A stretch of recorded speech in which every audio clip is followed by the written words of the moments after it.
ललित चल बाय। हाँ सुन हिल्डा, ये एक नए गेस्ट ने चेक इन किया है ना, राहुल मल्होत्रा फ्रॉम सूरत। हाँ, चेक इन के बाद एक फीमेल गई थी उसके रूम में, गेस्ट। तो इसमें नया क्या है? चल बाय। चल बाय।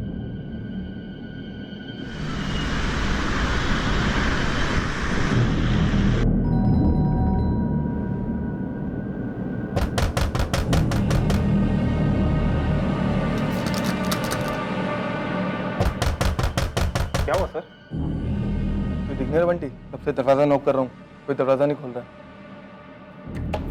सर मैं सुबह सफाई के लिए आई थी, बहुत बार बेल बजाई लेकिन किसी ने दरवाजा खोला नहीं। मुझे लगा सो रहे होंगे। लेकिन माला 10 बजे का चेकआउट टाइम था इनका, अब तो 11 बजने को आए हैं। दरवाजा खुल जाना चाहिए था अब तक तो। लगता है कुछ गड़बड़ है, दरवाजा खोल के देखना होगा।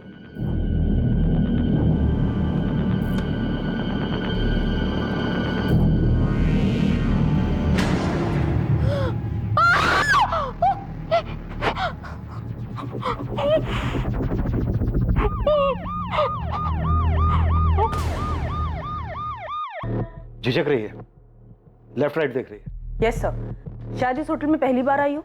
मैम, मैंने पहले कभी होटल में इस मोनिका को नहीं देखा था। पक्का? 100% तो नहीं कह सकती। अक्सर ऐसे गेस्ट हैवी मेकअप और विग्स पहनते हैं। तो इसका मतलब हिल्डा तुम्हारे होटल में इस तरह की फीमेल गेस्ट आती रहती है?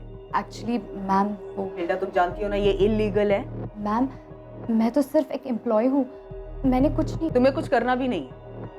तुम सिर्फ उन सभी लड़कियों की डिटेल्स दो जो तुम्हारे होटल में रेगुलरली आती जाती रहती है। जी।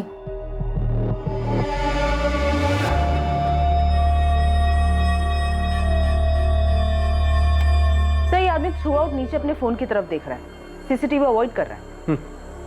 आईडी क्या दी थी इसने रिसेप्शन पे?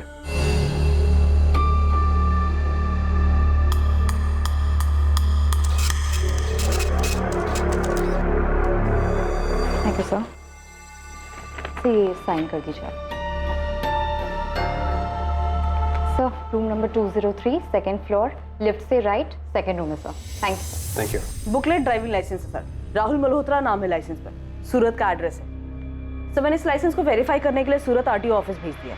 होटल से कोई नंबर मिला? सर होटल फॉर्म पे जो नंबर दिया गया है वो नंबर फर्जी है, ऐसा कोई नंबर है ही नहीं। अगर नंबर फर्जी है तो फिर हो सकता है ड्राइविंग लाइसेंस भी फर्जी हो।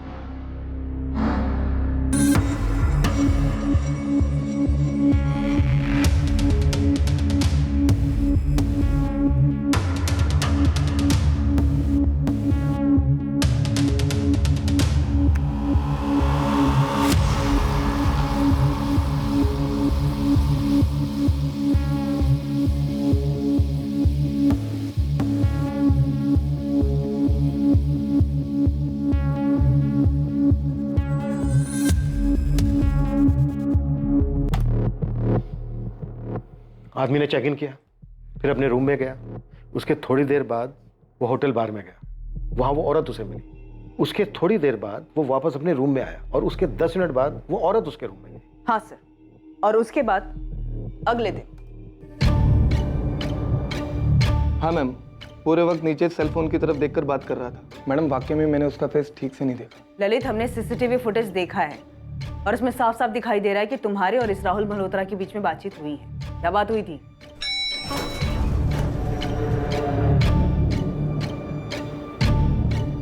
Good morning sir. Good morning.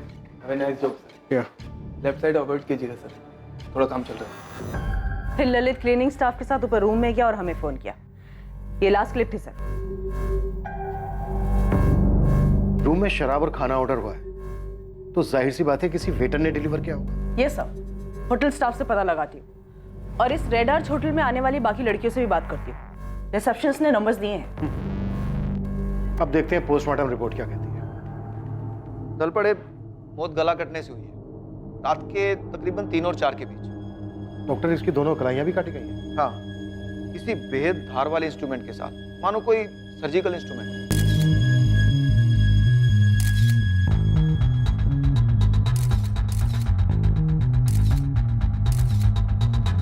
Doctor, क्या कातिल का मेडिकल बैकग्राउंड हो सकता है? पॉसिबल है, पर यह हत्यारा निहायत ही विकृत इंसान है। हत्या के बाद लाश के साथ अननेचुरल सेक्स और कॉन्डम यूज किया गया। विक्टिम शायद एक सेक्स वर्कर रही होगी, मे बी इसकी पहली मीटिंग रही हो। विक्टिम की आंखों पर स्कार्फ, इसके हाथों में हथकड़ी, शायद किलर खुद लाया था। या ये भी हो सकता है कि ये सेक्स वर्कर ये सब खुद अपने साथ लाई हो, अपने क्लाइंट की अजीबोगरीब डिमांड पूरी करने के लिए। जैसा भी हो, पर आपका मुजरिम एक पढ़ा लिखा मेडिकल बैकग्राउंड वाला शातिर और विकृत साइकोपैथ मालूम होता है। अज्ञात औरतों को शिकार बनाने वाले साइकोपैथ्स इन्वेस्टिगेशन के लिए सबसे ज्यादा पेचीदा साबित होते हैं। जुर्म का मकसद अक्सर एक बीमार दिमाग की कल्पना में छुपा होता है और अक्सर ऐसे हत्यारों की कोई हिस्ट्री नहीं होती, इनका कोई गैंग नहीं होता, पर इनकी मोडस ऑपरेंडी काफी शातिर होती है।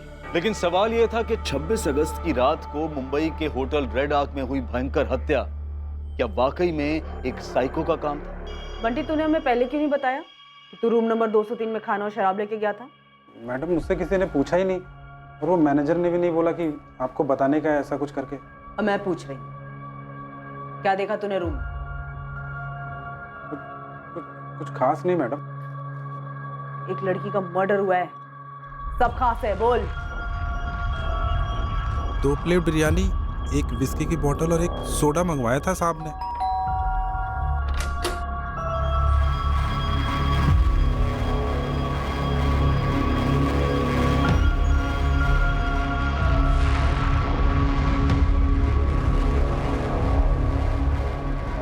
मैडम, और कुछ लगेगा? किचन क्लोज होने वाला है। नहीं, तुम जाओ और सुबह तक डिस्टर्ब मत करना।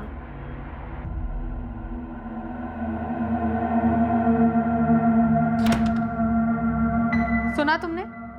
जी मैडम।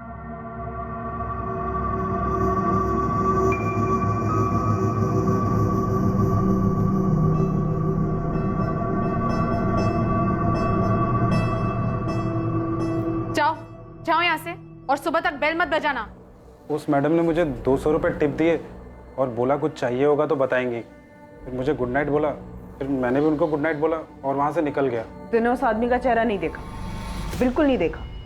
ध्यान ही नहीं दिया मैडम।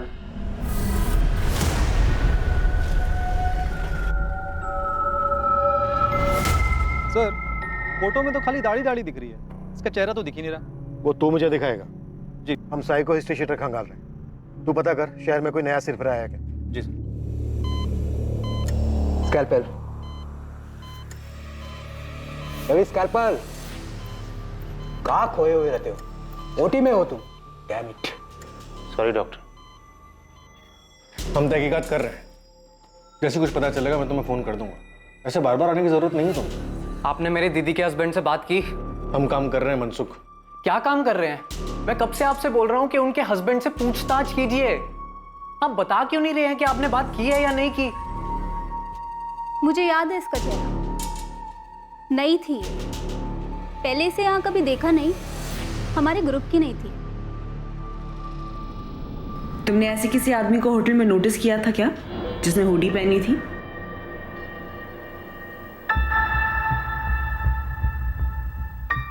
ध्यान नहीं दिया। वैसे भी हमारे लिए तो सारे आदमी इस तस्वीर की तरह होते हैं, एकदम धुंधले। मैं इतना कह सकती हूँ कि वो लड़की नई थी इस लाइन में। छोटी ड्रेस पहन के टांगे कौन छुपाता है?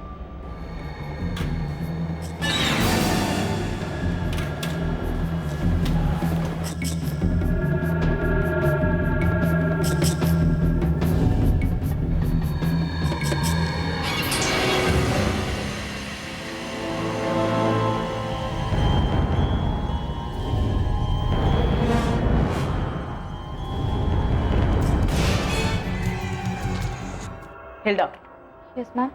क्या कोई ऐसी बात है जो तुम लोगों ने हमें ना बताई हो?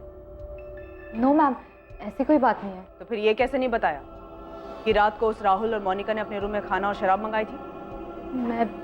मैं ड्यूटी पर नहीं थी ना मैम। तुम लोग करते रहो मेरी ड्यूटी और उसकी ड्यूटी, पर हम लोग अपनी ड्यूटी करेंगे और तुम सबको चार्जशीट में घसीटेंगे। उसके बाद तुम सबकी वाट लगेगी, समझी?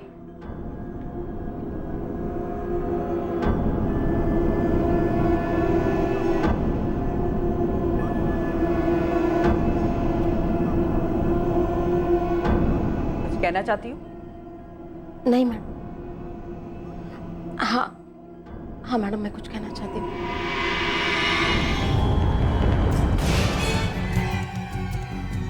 पुलिस अभी केस के सारे एंगल्स खंगालने में लगी हुई थी और इसी बीच जब तक वो अपने मेन सस्पेक्ट बंटी तक पहुंचे वो फरार हो चुका था।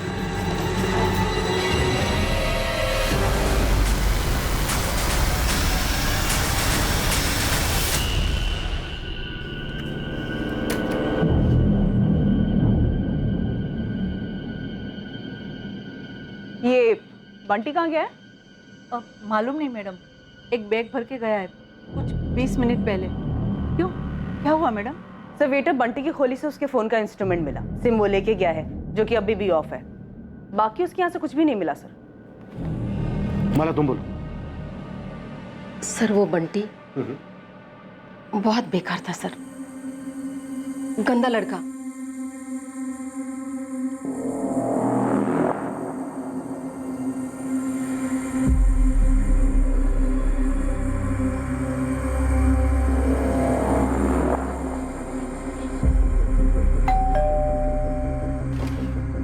मैडम डिनर ले आओ।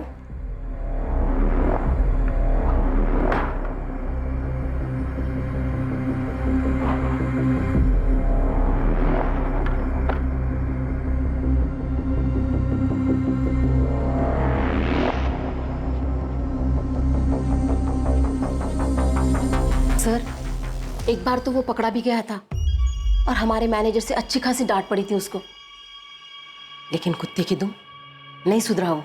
बंटी ने उस रात भी कुछ किया था माला?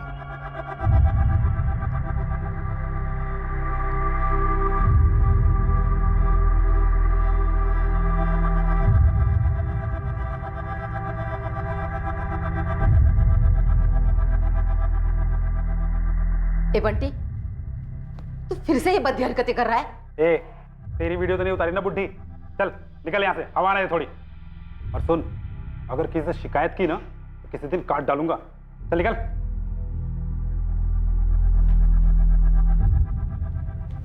माला तुम्हें लगता है बंटी ने रूम नंबर 203 में भी वीडियो बनाया था?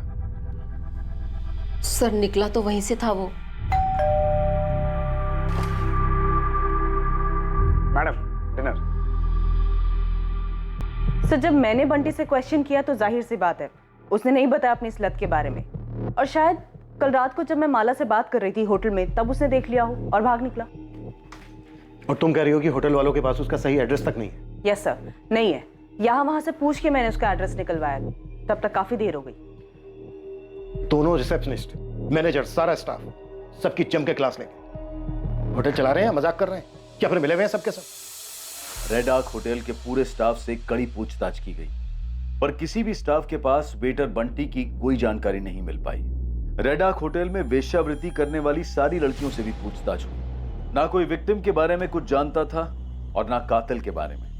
शहर के उन तमाम हिस्ट्री शीटर्स को भी खंगाला गया जिन्होंने अतीत में अज्ञात औरतों पर, खासकर सेक्स वर्कर्स पर हमले किए थे। साथ ही पुलिस के खबरी अपने पिटारों से हर मुमकिन पैतरा अपना रहे थे बेनाम विक्टिम, बेनाम हत्यारा और भागे हुए वेटर बंटी पर कोई भी लीड पाने के लिए। पर इस केस पर किसी भी तरह की कोई लीड नहीं मिल पा रही थी और कत्ल को पूरा 1 महीना बीत चुका था।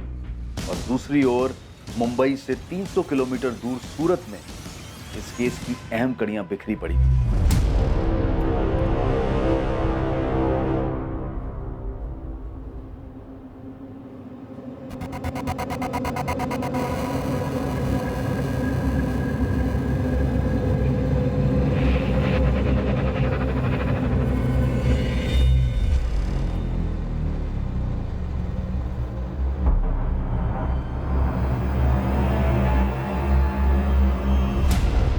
ड्राइविंग लाइसेंस पे सूरत का एड्रेस है।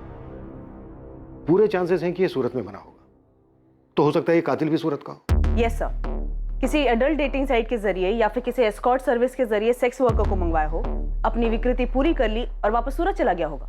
सस्पेक्ट और विक्टिम दोनों की फोटोग्राफ सूरत पुलिस हेडक्वार्टर में भिजवा दो, अपने सभी थानों में भिजवा देंगे सर। और वेटर बंटी पर क्या लीड है? बंटी के कॉल रिकॉर्ड्स निकाले मैंने सब, पर शक करने जैसा कुछ भी नहीं है। फरीदा, खबरी राजू को बोलो कि वेटर बंटी के साथ साथ विक्टिम की आइडेंटिटी की लीड पता करने पर भी लग जाए। Right sir.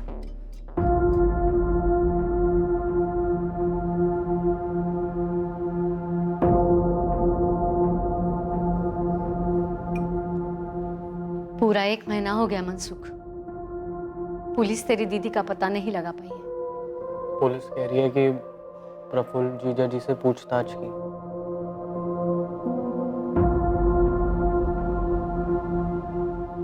मैं कह रही हूँ प्रफुल्ल जिम्मेदार नहीं है, खोट तेरे बहन में ही था। तूने बाकी सब कुछ पुलिस को बता दिया? वो बहुत पहले का था मम्मी।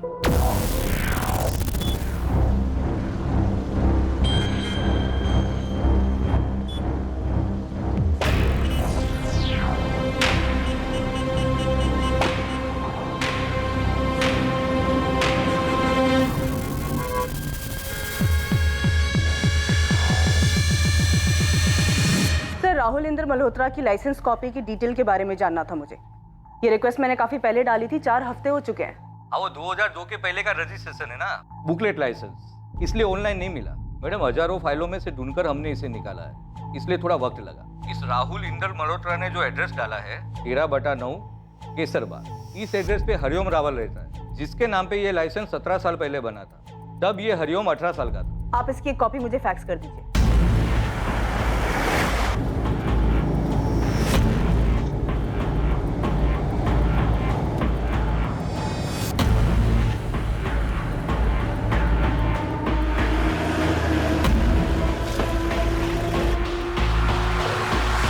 नमस्ते मैडम, मैं मन्नू। वो राजू खबरी ने आपकी हेल्प करने के लिए भेजा है। राजू ने पूरा केस समझा दिया ना? हाँ madam, A to Z। Madam ये दाढ़ी वाले की फोटो मैंने मेरे लड़के लोग में बांट दी है। चल आजा बैठ जा, आजा। उस दाढ़ी वाले का नकली एड्रेस मिल गया है, केसरबाग पास में ही है सर। भाई साहब आगे से एक लेफ्ट आएगा, वहां से सीधा सीधा।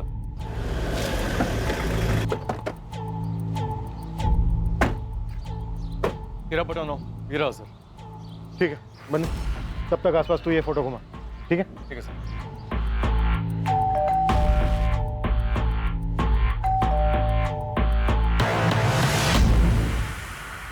जी हरिओम रावल। हाँ, ये आप हैं? ये तो मेरी बचपन की फोटो है, लेकिन हुआ क्या है? आप लोग हैं कौन? साहब, छोटा मुंह बड़ी बात, लेकिन भाभी के बिना ऐसा कब तक चलेगा? मुझे तो खाली यही 2 सब्जी बनाने को आती है, वो भी भाभी ने ही सिखाया है। साहब, भाभी कहाँ चली गई? क्या पता बाबू, खुद चली गई है या फिर सोचता हूं तो मेरा दिमाग सुन पड़ जाता है। और वो उसका भाई मनसुख, वो मेरे ऊपर शक कर रहा है, पुलिस को मेरा नाम बता रहा है। वो ये ले जाओ, मैं दुकान जा रहा हूं।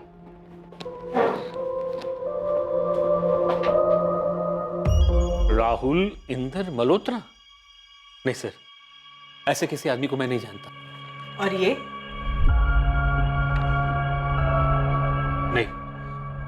नहीं मैम, नहीं जानता हूं मैडम इसे। वैसे ये तस्वीर इतनी साफ भी नहीं कि मैं अच्छी तरह पहचान सकूं इसे। हरिओम, अच्छे से याद करके बताओ, आपने अपना ड्राइविंग लाइसेंस किसी के हाथ में दिया? किसी बैंक में, किसी हॉस्पिटल में, या फिर किसी फॉर्म के साथ? नहीं सर। सर वैसे ये इंदर मल्होत्रा है कौन जिसने मेरे लाइसेंस से फर्जी लाइसेंस बनवाया? ये वही है जिसने मुंबई में एक बहुत ही क्रूरता से हत्या की। क्या?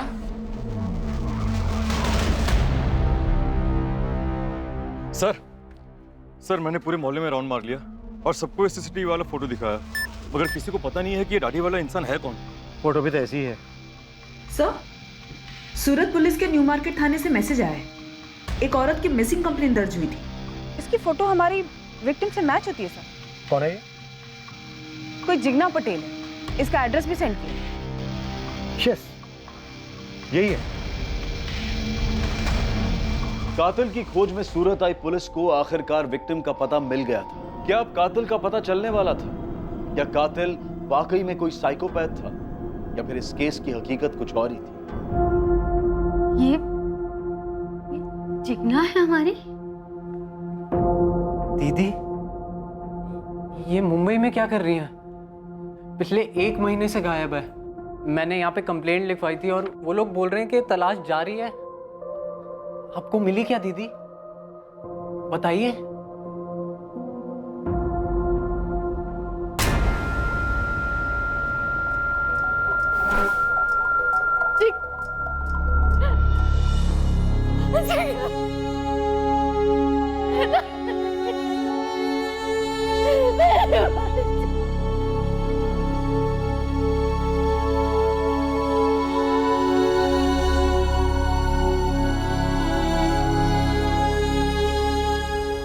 26 अगस्त की रात तुम कहाँ थे? यही था सर, सूरत पे अपने घर में। मनसुख का कहना है कि 2 महीने पहले, यानी कत्ल के 1 महीना पहले, जिगना तुम्हारे साथ लड़के अपने मैके चली गई थी। झगड़ा किस बात पे हुआ था?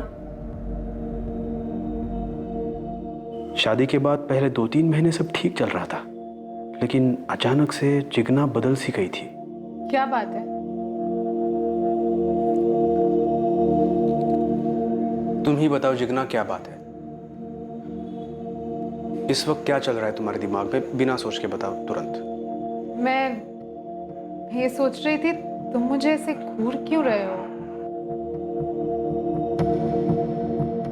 घूर नहीं रहा था, प्यार से देख रहा था। यही सोच रहा था कि कितने दिन हुए हमने कुछ किया ही नहीं है। मेरे छूने से तुम्हें घिन आती है? ड्रामा मत करो, मेरे सर में दर्द है। सर में दर्द? पिछले 3 महीने से सर में दर्द है तुम्हारे। नहीं है मूड मेरा। लेकिन क्यों? अभी अभी शादी हुई है ना हमारी। शादी हो गई है तो क्या लाइसेंस मिल गया है? खरीद लिया है मुझे कि जब चाहो मजे कर लो? सेक्स वर्कर समझते हो?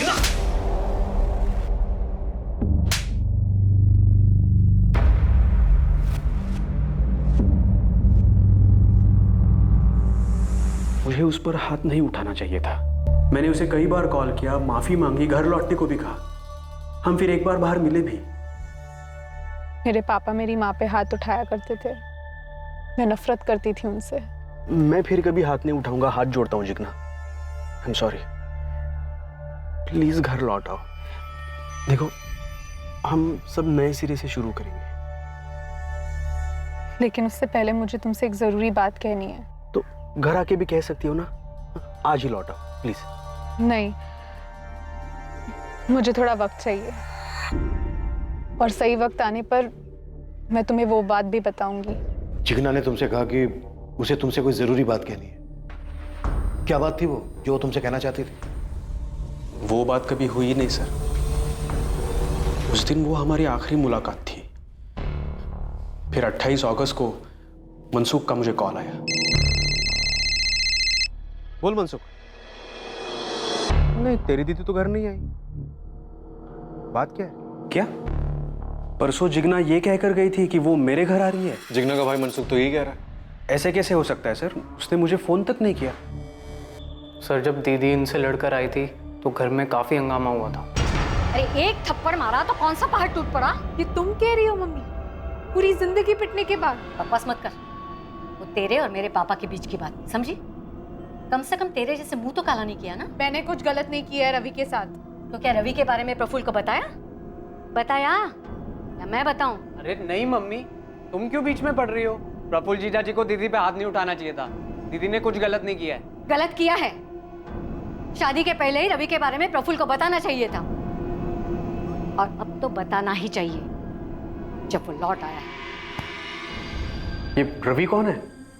वो सर, शादी से काफी पहले की बात थी। दीदी इस रवि को लेकर सीरियस थी और बाद में उनका ब्रेकअप हो गया था। क्या? जिगना ने मुझे कुछ बताया क्यों नहीं? और ना ही तुम लोगों ने? बताने वाली बात ही नहीं थी। लेकिन तुमने अभी भी बताया कि तुम्हारी माँ ने कहा था कि रवि लौट आया है। तो क्या रवि और जिगना फिर से मिलने लगे थे? नहीं सर, ऐसा कुछ नहीं था। कहाँ रहता है रवि और काम क्या करता है? हाँ, मैं वेट कर रही हूँ। मुझे एग्जैक्ट फ्लाइट की डिटेल्स निकाल के दो। ये रवि नर्स है? जी सर, मेल नर्स है, ऐसा दीदी ने बताया था। और वो डॉक्टर्स को सर्जरी वगैरह में असिस्ट करता है। कहाँ काम करता है रवि? इसका कोई घर का एड्रेस है? एड्रेस तो नहीं मालूम, लेकिन दीदी ने बताया था कि LNC हॉस्पिटल में काम करता है। लेकिन सर, मुझे ये समझ में नहीं आ रहा है कि मेरी वाइफ मुंबई कैसे पहुंची, और ये सब हुलिया। सर, ये सब क्या चल रहा था? सर 26 अगस्त शाम 7 बजे जिगना फ्लाइट नंबर AS201 से मुंबई गई थी। एयरलाइन ने बुकिंग डिटेल भेजी है। सर, लेकिन मुझे कुछ नहीं बताया था जिगना ने मुंबई के बारे में। और हमें दीदी ने बोला था कि वो अपने घर वापस प्रफुल्ल के पास जा रही हैं। कहाँ जा रही हो दीदी? मैं वापस अपने घर जा रही हूँ। मेरी प्रफुल्ल के साथ सुलह हो गई है। इससे अच्छी खबर तो सालों में नहीं सुनी मैंने। बाकी का सामान मनसुख के हाथ भिजवा दूं? नहीं, 2-3 दिन बाद मैं खुद आकर लेके जाऊंगी। चलती हूँ, बाय। और एयरपोर्ट से सीधा रेड आर्च होटल पहुंची होगी। पर सवाल यह है कि क्यों, और वो भी एक एस्कॉर्ट के रूप में। माजरा क्या है?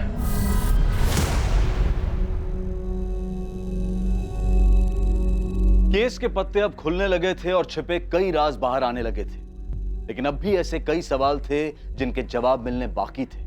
जिग्ना और उसके एक्स बॉयफ्रेंड रवि देसाई के बीच में आखिर क्या चल रहा था? जिग्ना बिना किसी को बताए मुंबई क्यों गई थी? और क्या जिग्ना की हत्या के पीछे रवि का हाथ था, या फिर इस हत्या के पीछे कोई और ही कहानी थी जो अब तक राज बनी हुई थी? क्या बकवास कर रहे हैं? मैं जिग्ना को क्यों मारूंगा? मैं प्यार करता था उससे।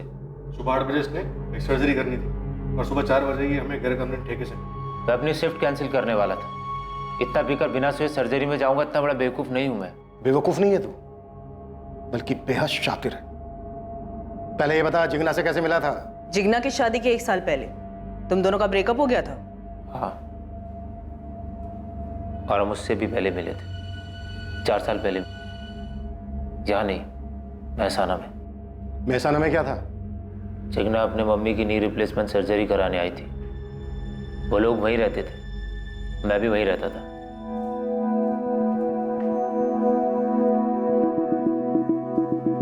फर्स्ट क्लास गई सर्जरी। अब आपकी मॉम फुटबॉल खेल सकती हैं। बस वो ठीक से चल फिर सके, वही बहुत है। एक बात कहूँ, बुरा तो नहीं मानेंगे? कहिए। ये अर्थराइटिस विरासत में मिलता है। आप अभी से केयर लो, कैल्शियम लो, वॉक पे जाओ, ख्याल रखो अपना। मैं भी अपनी मॉम को रोज सुबह लेके जाता हूँ वॉक पे। That's so sweet. Ravi, Jigna, 3 साल हमारा रिश्ता रहा, सीरियस था। तो फिर टूटा क्यों? जिग्ना के बाबूजी की डेथ हो गई थी। उसकी माँ उसकी तुरंत शादी करना चाहती थी, पर उस वक्त मैं शादी के लिए तैयार नहीं था। तो महसाना से सिर्फ तुम मुझे ये कहना आए हो कि मुझसे शादी नहीं कर सकते? फोन पे कह देते ना। मेरी यूएसए में जॉब लग सकती है। मेल नर्सेज की बहुत शॉर्टेज है वहाँ पे। मेरी लाइफ का एम्बिशन रहा है यूएसए जाना। और अगर मेल नर्स शादीशुदा हो तो उसे यूएसए में एंट्री नहीं मिलती, ऐसा कोई रूल है? अगर अमेरिकन लड़के से शादी हो तो वीज़ा तुरंत लगता है। मेरे दूर के रिश्तेदार वहाँ पे सिटीजन है, उनकी बेटी है। ओह, मेरी पूरी फैमिली की तकदीर बदल जाएगी जिग्ना। मेरी तकदीर तो अभी अभी बदल गई रवि। सॉरी।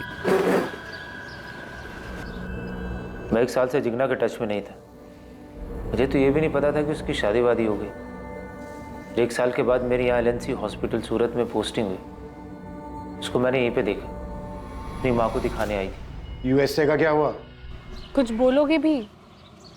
जैसे तैसे करके यूएस पहुँच तो गया, लेकिन मेरी क्वालिफिकेशन के हिसाब से मेरी जॉब नहीं लग रही थी, और पिंकी के साथ भी कुछ जम नहीं रहा था, इसलिए हम वापस आना पड़ा। Oh sorry. वैसे मैं हैप्पीली मैरिड हूँ। लेकिन ये बात मुझसे हजम ही नहीं हुई। और तुम दोनों का फिर से अफेयर शुरू हो गया? नहीं, मैं पीने लगा। तुमने दिन में पी रखी है रवि, क्या कर रहे हो? जो जॉब यहाँ सूरत LNC में लगी है ना, वो भी छूट जाएगी। सबसे तुम छूट गए हो ना, सब छूट गया। मुझे सुसाइड के अलावा और कोई रास्ता नहीं सूझता। थप्पड़ खाओगे? फालतू बात मत करो, संभालो अपने आप को, अपनी फैमिली के बारे में सोचो। पीना छोड़ो और किसी अच्छी लड़की से शादी कर लो, समझे? इतना ही बात हमारे बीच। नहीं, जिग्ना मुंबई गई, तू मुंबई गया? जी नहीं, मैं मुंबई नहीं गया था। तो फिर 26 अगस्त की रात को तू कहाँ था? किसके साथ था? 26 अगस्त कहाँ था?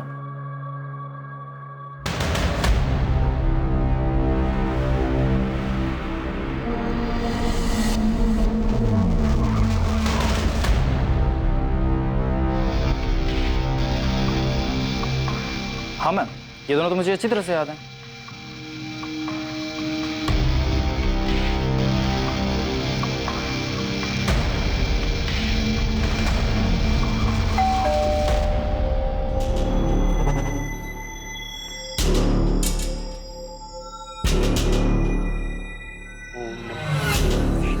बाबा बोलो बेटा। मुझे आपको कुछ बताना है। अरे सब मारना नहीं, सब मारना नहीं, सब उस औरत के मर्डर मेरा कोई हाथ नहीं है साहब। तब फिर तेरे पैर क्यों भाग खड़े हुए राजा? मुंबई से डायरेक्ट कोंकण, ऐसे ही टाइम पास के लिए।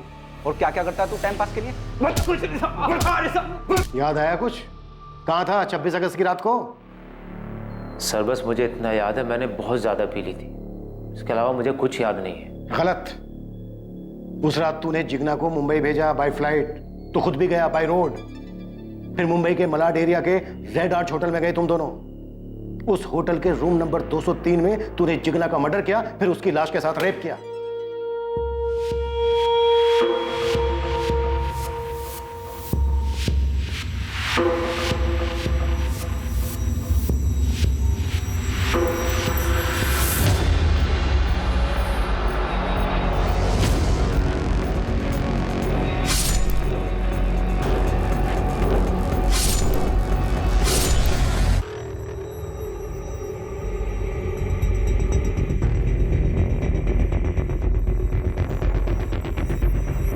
अब बता, तूने हरिओम रावल के लाइसेंस की फर्जी कॉपी कैसे बनाई? सर मैं किसी हरिओम रावल को नहीं जानता। तूने मेरे ड्राइविंग लाइसेंस की फर्जी कॉपी बनाई? क्यों? मुझे आपकी गाड़ी ले जानी थी घुमाने। बोल, किसने की थी मदद तेरी? किसी ने नहीं। ये चिकना का मुंबई में एस्कॉर्ट बनने का क्या माजरा था? तू उसे धंधे पे बैठाने की सोच रहा था? जिग्ना मुंबई क्यों आई थी उस हुलिये में? यही तो मैं आपसे पूछना चाहता हूं, क्यों? वो भी मेरे साथ रूम में। आप लोगों ने होमवर्क ठीक नहीं किया है। पता नहीं उसके और मेरी आखिरी मुलाकात में क्या हुआ था। रवि, ये हमारी आखिरी मीटिंग है। मैं अब तुमसे नहीं मिलूंगी। मेरी मैरिड लाइफ अफेक्ट हो रही है। एक दोस्त होने के नाते मुझे जो करना चाहिए था मैंने किया, तुम्हें सहारा देकर। अब तुम खुद संभालो। All the best. नहीं नहीं, देखो तुम्हें अपनी मैरिड लाइफ डिस्टर्ब करने की जरूरत नहीं है। बस मुझे छोड़ के मत जाओ। हम पुरानी क्वेश्चन मेंटेन कर सकते हैं। इतनी जोर से मारा था, सोचा नहीं था किसी लड़की में इतनी ताकत हो सकती है। बहुत होती है मिस्टर। अच्छा ये बताओ, और कुछ हुआ था उस दिन? एक और आदमी था जो उन दोनों पर नजर रखे हुए था। अभी याद आया। कौन आदमी?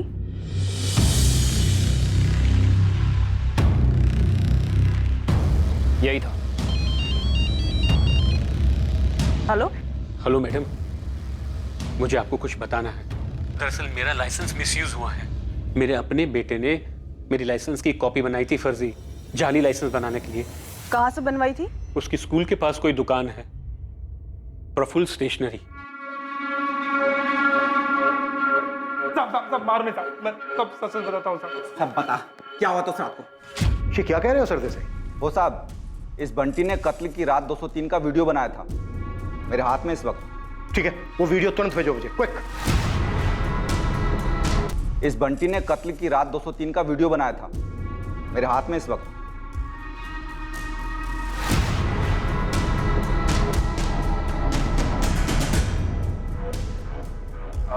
मैडम और कुछ लगेगा? किचन क्लोज होने वाला है। नहीं, तुम जाओ। ठीक है, वो वीडियो तुरंत भेजो मुझे, क्विक।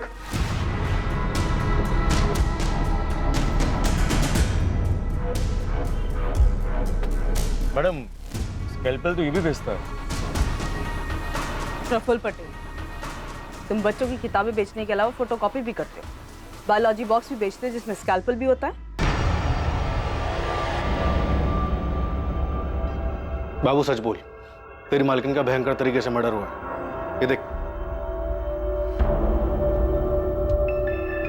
साहब, मैंने आपसे झूठ बोला कि उस रात प्रफुल्ल साहब घर पर ही थे। दरअसल शाम को वो बैग पैक करके कहीं निकल गए और अगले दिन सुबह लौटे। नमस्ते साहब। बाबू, किसी ने फोन किया था, पूछा मेरे बारे में? नहीं तो साहब। मेरे लिए नहाने का पानी गर्म करो। हाँ ठीक है सर।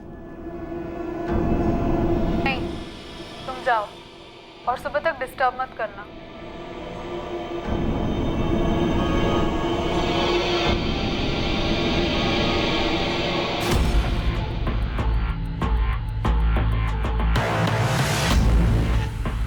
घूमो प्रफुल्ल।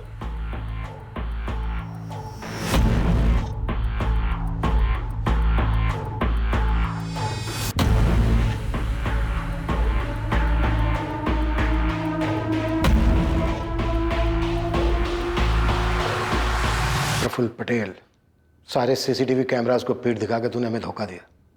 अब देख, तेरी पीठ ने तुझे पकड़वा दिया। मैं रवि के बारे में सब जानता था सर।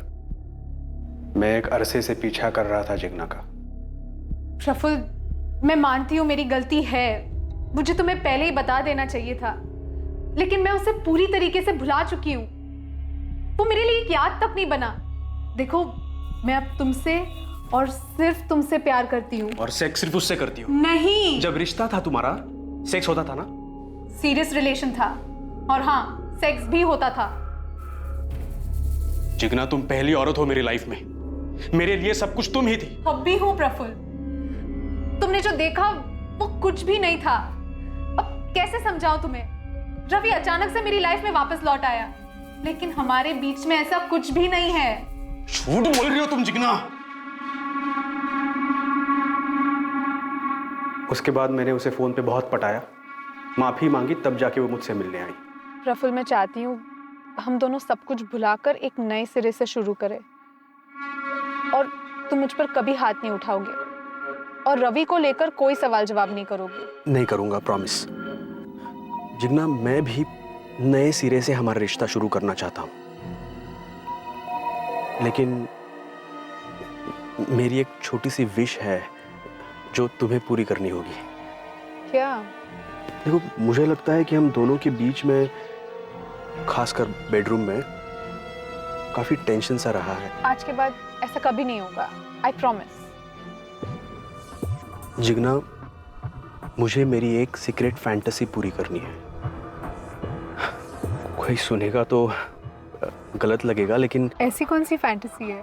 मैं भी तो सुनूं। मुझे रोल प्ले करना है। कैसा रोल प्ले? जैसा हम दोनों किसी अलग शहर में अजनबी बन के मिले, तुम ग्लैमरस कॉल गर्ल हो और मैं स्टाइलिश क्लाइंट। लगता है मेरी गैर हाजिरी में तुम्हारा दिमाग कुछ ज्यादा ही चल रहा है। जिग्ना, प्लीज, मुझे सिर्फ ये एक फैंटेसी पूरी करनी है। देखो, एक बार हमारी फैमिली शुरू हो जाएगी ना, तो ये सब हो नहीं पाएगा। प्लीज ना मत करो, प्लीज। प्रफुल्ल, मैं प्यार करती हूँ तुमसे, और अगर तुम्हें इससे खुशी मिलेगी तो व्हाई नॉट। हम प्यार करने वाले पति पत्नी हैं, हमारे बीच में सब जायज है।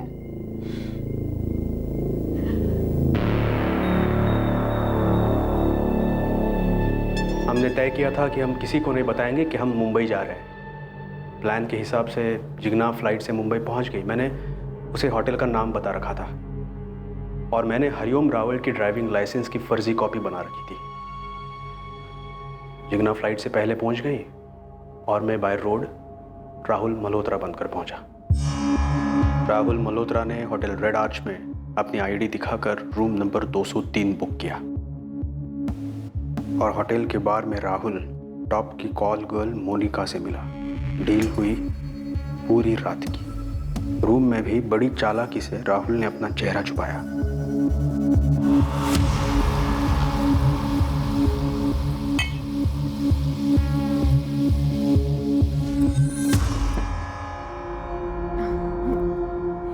प्रफुल्ल, मुझे चक्कर आ रहे हैं। अब ये रोल प्ले बंद करते हैं ना, प्लीज, और आगे कुछ करते हैं।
राहुल ने मोनिका से अपना बदला ले लिया। रोल प्ले का दी एंड हो गया। उसकी बेवफाई की सजा उसे मिली। फिर सीसीटीवी से बचते हुए राहुल मुंबई से सूरत लौट आया बाय रोड, और फिर से राहुल प्रफुल्ल पटेल बन गया।